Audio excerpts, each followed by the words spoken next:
코로나19 확산세가 지속되는 가운데 경증 환자를 수용할 수 있는 생활치료센터 확보 문제가 현안으로 떠올랐습니다. 강원도는 우선 춘천 강원도 인재개발원을 치료센터로 전환하기로 했고 원주시도 자체 생활치료센터 신설에 나섰습니다. 대학 수학능력 시험이 코앞으로 다가오면서 고3은 물론 모든 시험장 학교 수업이 원격으로 전환됩니다. 전문가들은 무엇보다 변화된 환경에 적응하는 것이 가장 중요하다고 조언합니다. 중증 장애인들이 생산한 제품을 공공기관이 일정 비율 의무적으로 구매하도록 하는 특별법이 있습니다. 강원도는 관련 법이 시행된 지 10년 동안 법정 구매율을 단 한 번도 지키지 않은 것으로 드러났습니다.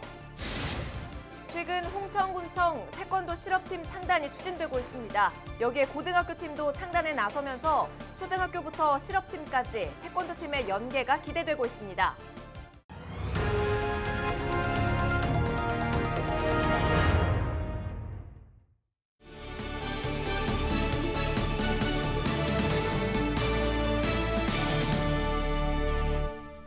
여러분 안녕하십니까? 헬로티비 뉴스입니다. 신종 코로나 바이러스 지역 내 감염이 잇따르고 있습니다.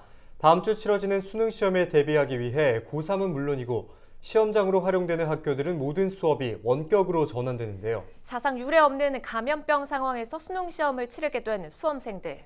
전문가들은 무엇보다 변화된 환경에 적응하는 것이 가장 중요하다고 조언하고 있습니다. 보도에 한재영 기자입니다. 12월 3일 치러지는 2021학년도 대학 수학능력 시험. 다행히 아직까지 강원도 내 수험생 중 코로나19 확진자는 없는 것으로 확인됐습니다. 하지만 최근 2주 사이 도내에서 학생 확진자가 16명 발생했고 확진자 접촉에 따른 학교 전수검사도 수차례 이어졌습니다. 일주일밖에 남지 않은 수능 시험을 대비해 수험생들은 지난주부터 원격 수업을 시작했습니다. 오는 26일부터는 도내 모든 고등학교가 원격 수업으로 전환되고 학교 시험장 방역이 강화됩니다. 전문가들은 마무리 전략으로 컨디션 조절과 감염 예방을 강조합니다. 시험장 내에서도 마스크 착용과 가림막 설치가 의무화된 만큼 변화된 환경에 적응하고 대비하는 것이 최선의 결과를 이끌어낼 수 있다는 조언입니다. 호흡기 증상이나 발열이 있는 학생은 따로 시험을 보게 지금 아마 준비를 하고 있는 걸로 알고 있습니다. 그렇기 때문에 시험 보는 과정에서 덴탈 마스크 정도만 철저하게 잘 착용을 해주시면 좋을 것 같고요. 본인한테 적절하게 알맞는 마스크 착용하는 법을 지금부터 사용하는 것입니다. 등교 제약으로 학원과 교습소 등에 의지하는 경우가 많지만 남은 기간은 독서실과 대면 교습도 자제해야 합니다. 가족들도 생활 방역 수칙을 준수하고 최대한 외출을 줄여야 합니다. 방역 수칙 잘 지키면서 건강관리 잘해주시고 마무리 정리 잘해서 노력한 만큼의 성과를 얻는 데 좀 집중해 주셨으면 좋겠고요. 또 모든 학부모님들 그리고 도민 여러분들 안전한 수능을 위해서 좀 모임이나 불필요한 외출, 특히 또 타 지역을 왕래한다거나 이런 것들은 좀 자제해 주시면.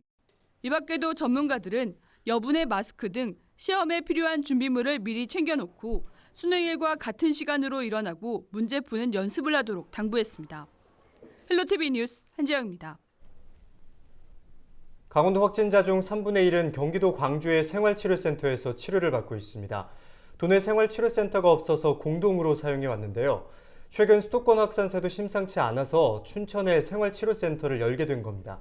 이런 가운데 생활치료센터 가동 문제로 주민 반발을 샀던 원주시는 아예 영구적인 생활치료센터를 짓기로 결정했습니다. 이다혜 기자입니다. 코로나19 경증 환자 격리 치료 시설로 긴급 전환된 강원도 인재개발원입니다. 최근 확진자 급증에 따른 병상 부족 문제 해결을 위해 도내에 처음 가동되는 생활치료센터입니다.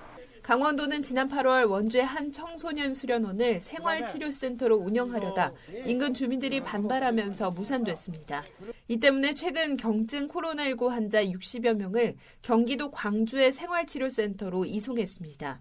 하지만 수도권도 사정이 급박해지자 강원도는 지난 23일부터 춘천 강원도 인재개발원 일부를 치료센터로 전환했습니다. 해당 시설에는 의사와 간호사 등 전문 인력 30여 명이 배치됐습니다. 1인 1실 원칙에 따라 환자 46명을 격리 수용할 수 있습니다. 광주생태하고 잘 협의를 하면서 어느 한쪽으로 저희가 계속 비워놓으면서 방수 생수를 보낼 수는 없잖아요. 왜냐면 거기도 수도권에서 들어오는 환자들이 있기 때문에 전해에서 발생하는 추위나 이런 것들을 좀 감안해서 도내 확진자 중 절반이 몰려있는 원주시는 자체적으로 생활치료센터를 신설하기로 했습니다. 대상지는 원주시 소유의 치악산 자연휴양림입니다. 원주시는 이곳에 숙박시설을 새롭게 지어 평소에는 시민이 찾는 휴양관으로 활용하고 감염병 등 위급 상황이 발생하면 생활치료센터로 전환해 운영할 예정입니다. 최근 도내 확진자가 급증하는 등 긴급을 요하는 사안인 만큼 내년도 국비 지원 목록에도 포함됐습니다. 원주시는 설계 용역과 예산 확보를 마치는 대로 센터 건립에 들어갈 계획입니다.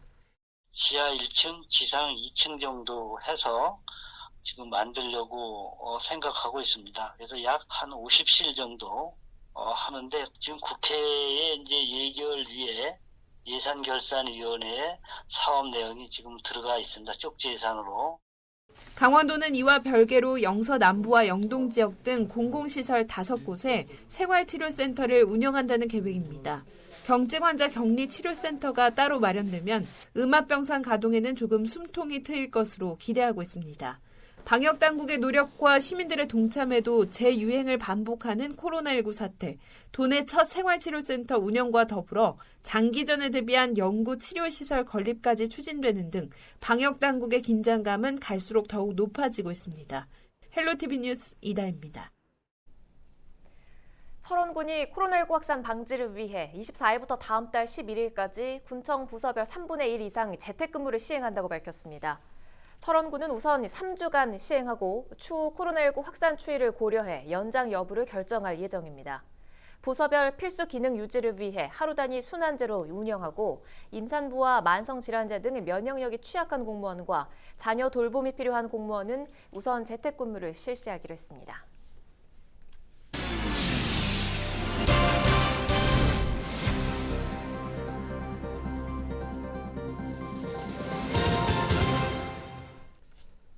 네, 중증 장애인들이 생산한 제품을 공공기관이 일정 비율 의무적으로 구매하도록 하는 특별법이 있습니다. 이들이 일자리를 갖고 사회생활을 할 수 있도록 지원하기 위해 마련된 제도인데요. 하지만 강원도는 관련 법이 시행된 지 10년 동안 법정 구매율을 단 한 번도 지키지 않은 것으로 드러났습니다. 도내 기초지자체들 역시 마찬가지라고 하는데요. 속빈 강정이라는 지적이 나옵니다. 김선화 기자가 취재했습니다. 원주에 있는 LED 조명 생산업체에서 조립 작업이 한창입니다. 이곳은 중증장애인 생산품 제조업체로 장애인 10명이 근무하며 신호등과 조명을 만들어 지자체 등 관공서에 납품하고 있습니다. 강원도에 있는 업체지만 도내에 납품하는 물량은 전체 생산량의 30%에 불과합니다. 업체는 비장애인과 비교해 상대적으로 작업 속도가 느리고 생산량이 적은 상황에서 도내 동종업체와의 경쟁에서 밀릴 수밖에 없다고 말합니다. 이처럼 중증장애인들이 생산한 제품을 지자체나 공공기관이 연간 1% 이상 구입하도록 특별법이 제정돼 있습니다. 장애인의 직업재활과 소득 안정을 위해 마련된 중증장애인 생산품 우선구매 특별법. 최근 더불어민주당 소속 박완주 국회의원이 국정감사에서 강원도로부터 제출받은 자료를 보면 강원도는 해당 법이 시행된 2011년 이후 현재까지 단 한 번도 법정 구매율을 지키지 않은 것으로 나타났습니다. 기초지자체도 마찬가지입니다. 18개 시군 중 지난해 법정 구매율 1%를 지킨 지자체는 양구군이 유일했습니다. 매출보다는 장애인들의 자활을 위해 운영하고는 있지만 최소한의 법정 구매율조차 지켜지지 않는다면 장애인 고용 유지가 쉽지 않다는 게 업체들의 입장입니다. 담당 구매 부서 쪽이든 이런 데에서 적극적으로 이제 구매를 유도할 수 있는 그런 정책들을 이제 도나 시의 정책 사항으로 좀 이렇게 해서 관심 가져주셨으면 이제 좋겠습니다. 이에 대해 강원도는 각 부서와 시군별 우선 구매 실적을 상시 모니터링하고 있지만 구매율을 높이는 게 쉽지 않다는 입장입니다. 중증장애인 생산품 종류가 대부분 사무용품과 화장지 등으로 제한돼 있기 때문입니다. 하지만 이를 두고 개선 의지가 전혀 없는 변명이라는 지적이 나옵니다. 여전히 지자체 계약 구매 담당자들이 우선 구매 제도의 내용과 필요성을 모르는 경우가 많고 장애인 생산 제품은 품질이 낮다는 편견까지 있다는 겁니다. 실제로 부산교통공사 등 다른 지역 공공기관의 경우 구매 품목을 확대해 계약을 추진하고 지속적인 교육 등 제도 개선 노력을 통해 법정 구매율을 훌쩍 뛰어넘는 실적을 기록했습니다. 강원도 역시 매년 장애인 생산품 홍보 전시회와 시군별 순회 교육을 실시하고 있지만 성과로 이어질 수 있는 실질적인 대책을 찾아야 한다는 목소리는 여전합니다. 강원도에서는 중증장애인 것으로 중증장애인들이 생산할 수 있는 물품으로 우리가 정확하게 올해 안에 이 정도는 구매하겠다라는 것을 좀 개발해서 그런 방향의 중증장애인 작업시설을 좀 만들 필요가 있어 보입니다. 더욱이 중증장애인들에게 일자리는 단순히 돈을 버는 게 아닌 사회적 참여를 확대하는 기회로서 생산된 물품들의 판로를 안정적으로 확보하는 게 절실한 상황입니다. 허울뿐인 장애인 생산품 우선 구매 제도, 지자체와 공공기관의 적극적인 참여 의지가 더욱 필요해 보입니다. 헬로티비 뉴스 김선아입니다. 홍천 지역이 강원도 태권도 중심지로 떠오르고 있습니다. 최근 홍천군청 태권도 실업팀 창단이 추진되고 있는 건데요. 여기에 고등학교 팀도 창단에 나서면서 초등학교부터 실업팀까지 태권도 팀의 연계가 기대됩니다. 장진철 기자가 보도합니다. 힘찬 기합과 발차기 소리가 체육관을 가득 채웁니다. 홍천 지역 태권도 꿈나무들인 홍천중학교와 양덕중학교 선수들입니다. 홍천군 태권도협회가 홍천군청 실업팀 창단에 본격 나섰습니다. 지역 내 고등학교와 실업팀이 없다 보니 태권도 유망주들의 타 지역 유출이 이어지고 있기 때문입니다. 젊은 지금 운동하는 사람들을 봤을 때 실업팀이 있음으로써 자기네들도 희망을 갖고 더 열심히 하지 않을까 이런 생각이 들었고, 하여튼 간에 훌륭한 선수들이 딴 실업팀에 딴 도에 이렇게 가서 운동을 하는 게 우리 지역은 너무나 아쉬움이 큰 거죠. 지난 2002년 창단한 홍천중학교 태권도팀은 전국 소년체전과 종별 선수권 대회 등 전국 단위 대회에서 잇따라 입상하는 등 꾸준히 성적을 내고 있습니다. 양덕중학교 태권도팀은 도내 유망주 양성소로 불릴 정도로 전국에서도 손에 꼽히는 실력을 갖추고 있습니다. 이런 이유로 홍천 출신 태권도 선수 중에는 김태현과 권혁진 등 국가대표 출신 선수들도 상당합니다. 특히 15년째 전국 단위 태권도 대회를 꾸준히 개최하면서 태권도에 대한 지역의 관심과 지원도 매우 높습니다. 협회는 우선 내년 초 군청 실업팀 창단을 목표로 하고 있습니다. 하지만 홍천군은 태권도 실업팀 창단에는 공감하지만 창단 시기를 놓고 이견을 보이고 있습니다. 홍천군 체육회 이사회 의결과 조례 개정, 예산 수립 등 관련 절차를 진행하면 이르면 내년 말에서 오는 2022년 초에나 가능하다는 입장입니다. 태권도 실업팀 창단의 의지가 있는 거고, 저희 내년서부터 조례도 좀 이렇게 만들어야 되고, 또 조례 만들려면 또 우리 예산이 이제 많이 들어가니까 그렇죠. 우리 의회의 그 사전 설명을 통해서 공감대 형성도 돼야 되고 뭐 이러다 보면 빨라야지 이제 내년 하반기 정도에. 태권도협회는 실업팀 창단을 마무리하고 지역 내 고교팀 창단도 추진할 계획입니다. 홍천군청 실업팀에 이어 고등부 창단까지 홍천 지역 태권도 계열화가 계획대로 마무리될 수 있을지 주목됩니다. 헬로티비 뉴스 장진철입니다.